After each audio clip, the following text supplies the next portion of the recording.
Bismillahirrahmanirrahim. Le Cheikh Sadouk dit que le Coran que nous possédons aujourd'hui est falsifié. Qui est Cheikh Sadouk? Bon. Son nom de naissance c'est Mohammed ibn Ali al-Qummi. On l'a appelé Cheikh Sadouk. Vous allez voir pourquoi. Bon. C'est un théologien, un hadithologue, un spécialiste de hadith. D'accord? On l'a appelé, il s'appelle Ibn Babawayh. D'accord? Bon. Il est né en 991 de l'ère chrétienne. Il a connu l'imam Rida. Il a vécu à l'époque de l'imam Rida. Bon. À cause de ses nombreux travaux, on l'a appelé Cheikh Sadouk, c'est-à-dire le maître véridique, celui qui ne ment pas. D'accord? Bon. C'est le premier, pourquoi on l'a appelé Cheikh Sadouk? Parce que c'est le premier théologien chiite qui a considéré que la isma, comment on appelle ça? L'infaillibilité des imams chiites, elle doit être étendue aux prophètes de l'islam. C'est lui qui a établi ce dogme-là. D'accord? Avant, la faillibilité, elle était que pour les imams. C'est-à-dire Abraham qui était imam, le prophète Mohammed qui était imam, et les 12 imams descendants du prophète Mohammed. Dans le premier est l'imam Ali, alayhi salam, et le dernier c'est l'imam Mahdi, alayhi salam. D'accord? Bon. C'est pour ça qu'il a été appelé Cheikh Sadouk. Donc c'est une des plus grandes sommités chiites, si ce n'est la plus grande. D'accord? Bon. Dans son livre L'Ilal al-Shara'i', d'accord? Un des 4 livres de base chez les chiites, c'est un des 4 livres qui fait partie des fondements de la théologie chez les chiites. Hein? Page 73-74, hadith numéro 2. Qu'est-ce qu'il nous dit, Cheikh Sadouk? Il nous dit quoi? Bon, ici c'est le hadith numéro 2. Je ne vais pas tout lire parce que j'ai que 10 minutes. D'accord? Donc je laisse là pour... Faites une pause pour ceux qui lisent l'arabe et qui veulent voir le début du hadith. Bon. Ici, on est à la page 73. D'accord? 73 ici. Bon. Qu'est-ce qu'il nous dit ici? Il nous dit concernant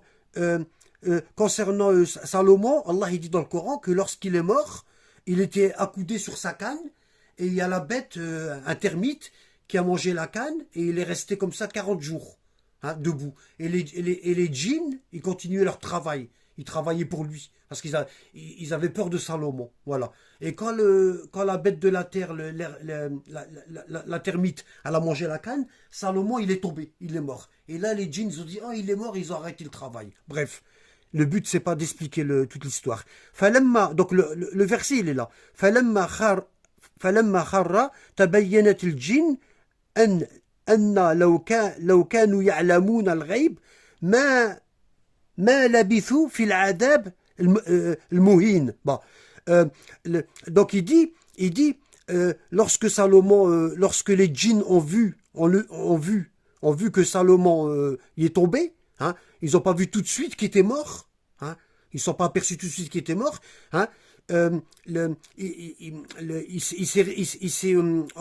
dire, ils ont vu que si les djinns ils connaissaient invisible, ils connaissaient l'avenir, l'invisible, ils ne seraient pas restés en train de travailler dans la souffrance, hein, longtemps après la mort de Salomon. Hein. Et Cheikh Sadouk qui dit Wallahi ma nazalat hadihi al-aya hakada. Innama nazalat. Cheikh Sadouk qui dit par Allah, ce verset n'a pas été révélé comme ici, comme cela. Hein. Il dit Innama nazalat falamma kharra tabayyana al-ins أن الجن تبين للإنس أن الجن لو كانوا يعلمون الغيب ما لبثوا في العذاب المهين. Vous voyez, il manque l'ins ici.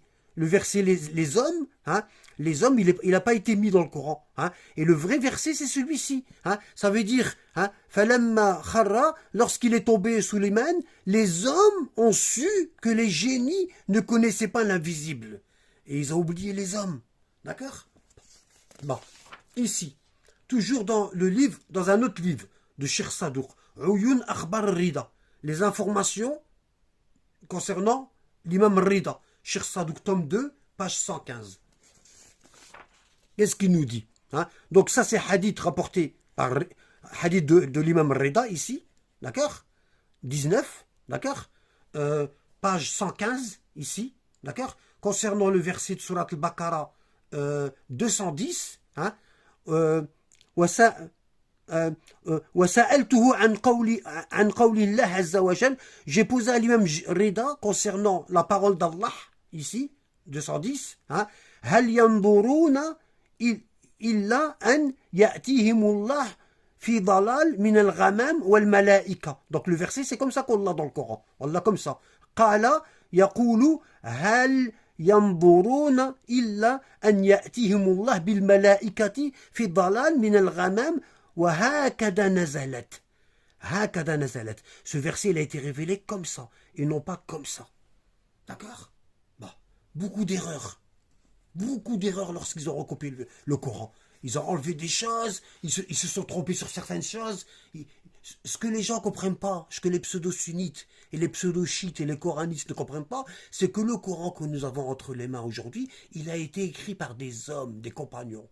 Hein, des compagnons. Certains d'entre eux étaient hypocrites. Qu'ils le veuillent ou non, c'est dans leurs livres. Pourquoi ils ne lisent pas leurs livres?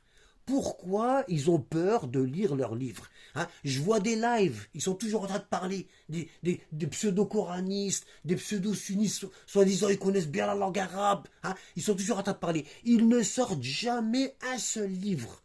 Hein? Vous ne voyez jamais un seul livre dans leur live. C'est que du blabla, blabla, blabla, blabla. Sortez vos livres. Hein? Sortez-nous vos pointures. Hein? Dites-leur de ramener les livres, de venir débattre avec nous. Hein? Hein? Sortez-nous vos pointures, hein? Vos voyants, sortez-les. Hein? Bande de menteurs que vous êtes. Hein?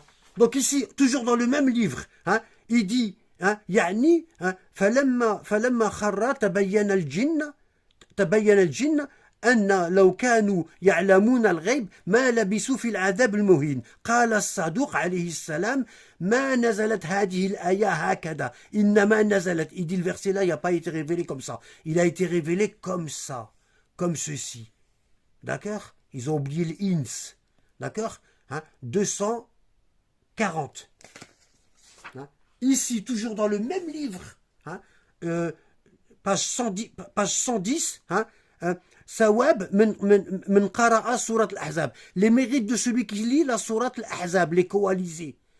بهذا الإسناد عن الحسن عن عبد الله ibn Sinan, un très grand rapporteur chez les chiites, Abdullah ibn Sinan, on le retrouve à chaque fois, hein, dans le Kafi al-Kulayni, dans Bihar al-Anwar, dans من لا يحضره الفقيه, hein, عن أبي عبد الله l'imam Ja'far al-Sadiq, le 6e imam, قال من كان كثير قراءة سورة الأحزاب, celui qui lit beaucoup la sourate des coalisés الأحزاب, كان يوم القيامة في جوار محمد صلى الله عليه وآله وسلم وأزواجه, celui qui lit beaucoup cette sourate, le jour du jugement dernier, il sera dans la proximité du prophète Mohammed alayhi salam et de ses épouses. ثم قال سورة الأحزاب فيها فضائح الرجال والنساء من قريش. Et ensuite l'imam Ja'far al-Sadiq il dit dans Surat al-Ahzab, hein, Allah dénonce les hommes et les femmes hypocrites, hein, parmi Quraysh, c'est-à-dire les compagnons. Il les a enlevés. Hein. وغيرهم يا ابن سنان إن سورة الأحزاب فضحت نساء قريش من العرب. Surat al-Ahzab, elle a dénoncé les femmes arabes de Quraysh, les hypocrites, les femmes. Hein? Alors allez voir peut-être Aïcha, Hafsa, d'accord, من العرب.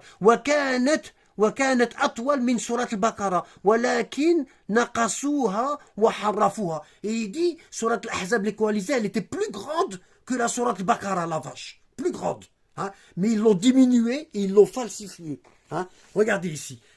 Ici, on a le même hadith chez les sunnites. Le même, dans Tahdib al-Athar d'Ibn Jarir al-Tabari, hadith 2, 873. Qu'est-ce qu'il nous dit?